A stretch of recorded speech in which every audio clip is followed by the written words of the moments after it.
जरा व्हायचं हे होतं, नाराज होतं घरचे म्हणजे पाहिजे असतं. हां, तर तुम्हाला ही मुलगी नको होती?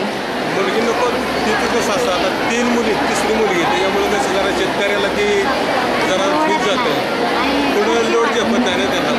कसं बस आता हुंडाबंदी झाली परत ती कसं का पण ती काय तरी ती घेतातच कसं खर्च वाढतो. बरं, तुम्हाला नको होती म्हणून तुम्ही तिचं नाव नकोशी ठेवलं?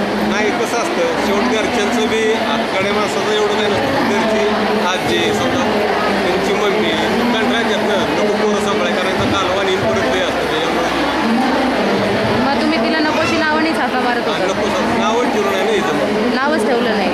घरी कसं आमच्याकडे मग शेवट नको झालं ना, असं कंटाळली माणसं की मग 4-5 बायका बोलत की आधी नको वरती पार्टी आमचं नाव ठेवलं असं साध्या पद्धती होतं. बरं, मग तुम्ही तिला शाळेत जाते का ती? हां, शाळेत बालवाडी जाते. शाळेत जाते. आता काय वय तुमचं? आत्ता 32. पण मग म्हणजे शाळेत कॉलेज तुम्ही कॉलेजमध्ये केलं? कॉलेजमध्ये म्हणजे कसं लग्न झालं, हां 10वी पास झाल्यानंतर मला चलो घातलंच नाही. ते म्हटले परत झाली इथपर्यंत म्हणजे परिस्थिती थोडी नाजूक झालेली. ते म्हटले तुझे नवराच तुला शिकले. मग माझं लग्न झाल्यानंतर माझ्या मिस्टरांनी मला कॉलेजला घातलं. मी प्रेग्नेंट होती तरी सुद्धा कॉलेजला जात होती. कधी झालं लग्न? लग्न मला 18 वयातच झालं. अच्छा. पण मग शाळेत तुम्हाला त्रास झाला का नावाचा? हो, झालं ना. म्हणजे कसं जसं मला कळायला लागलं तुझं नाव काय विचारल्यावर नको समजलं, समोरची व्यक्ती हसायची. मला कसं तरी वाटायचं, गिल्टी फील व्हायचं. आपलं नाव असं का ठेवलं, सगळ्यांची तर किती छान छान नाव असतात, माझं नाव असं का ठेवलं.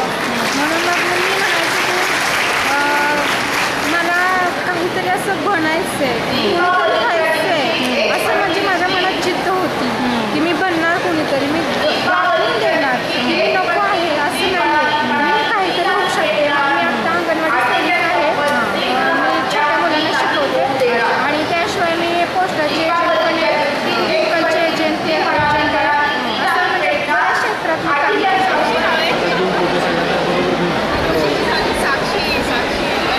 सगळे मिटिंगला दिवशी पाहतो तर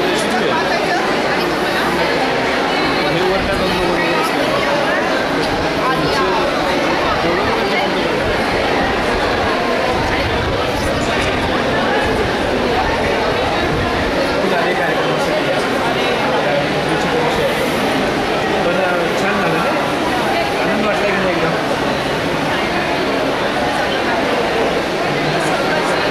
सगळे हे सगळ्यांना चांगला आनंद मानसिक तिथून श्रावणी आणि तुम्ही आई आहात ना, तुम्हाला कसं वाटलं सांगा? खूप छान वाटलं. म्हणजे अपेक्षा पण केली नव्हती की एवढं मोठं तिथं एवढ्या मोठ्या लोकांच्या नाव ठेवते.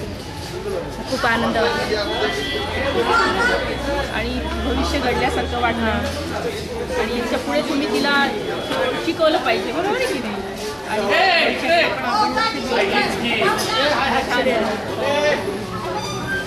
मुलीला म्हणजे तिसरी मुलगी आहे, एक तर काम नाही ना, नोकरी नाही, मजुरी करतो शेतीमध्ये. अच्छा. त्याच्यामुळं नाराज झाली सगळ्या.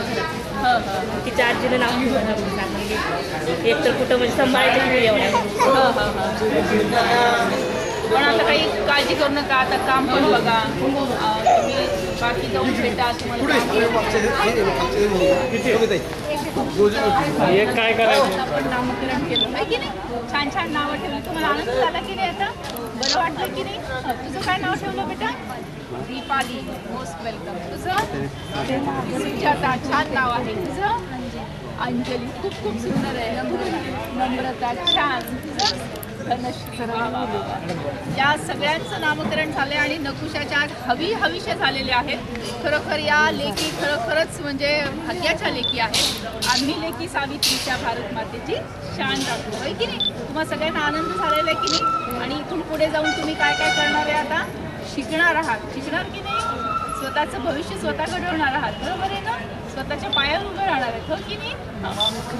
आणि याच्यामध्ये सातारा जिल्ह्यातील माननीय कलेक्टर, माननीय सिव्हिल सर्जन, माननीय DHO, माननीय आरोग्य विभागातील सर्व, माननीय जिल्हा परिषदेच्या अध्यक्षा, उपाध्यक्ष, CO सगळ्यांनी एकत्र येऊन खूप चांगला असा उपक्रम आज इथे संपन्न